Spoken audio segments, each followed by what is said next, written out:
problem is in India. And the next slide.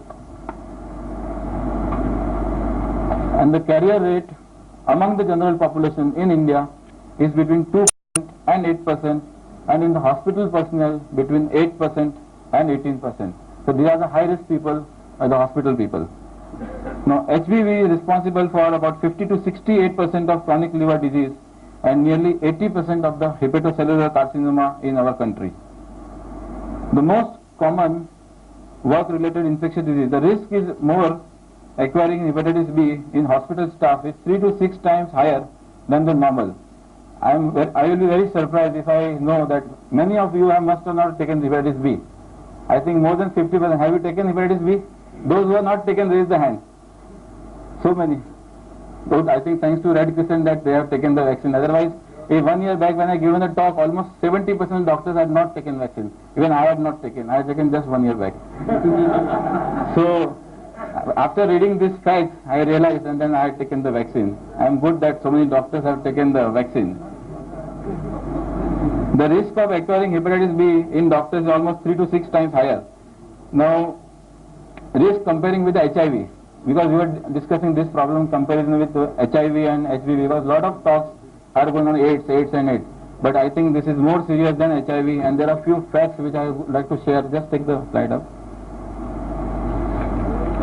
Number of people infected worldwide with HIV is 1.4 crores, while with HBV there are 200 crores. And the volume of blood required to transmit the infection in HIV is 0.1 ml, while in HBV it is 0.00004. So very negligible amount of blood is required to transmit hepatitis B from an infected source rather than HIV source. And the risk of infection following needle stick injury is 0.5% in HIV, while in HBV it is 7 to 30%.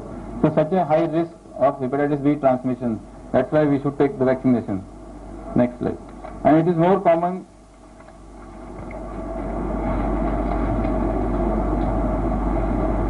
Now among the doctors, the prevalence of anti-hepatitis B antibodies, the surgeons, 28% surgeons were positive, pathologists 27%, pediatrics 21%. The risk of transmission is more higher in these cases.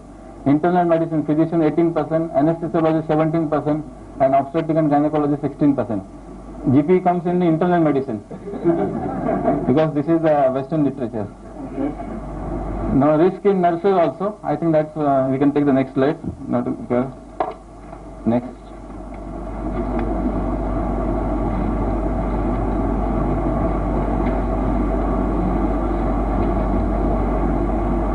Now who should be vaccinated? Ideally all should be vaccinated, but since it's not a national program of immunization, like Dr. Salunke said, we have to set a target population, and who deserve first, like high risk people or children, they should be targeted first, because if we want to cover entire population, the Maharashtra population, as he said, is 9 crore. It's not population, it's not possible to cover with 30 lakhs doses, and 30 into 3 it will be 90 lakhs doses.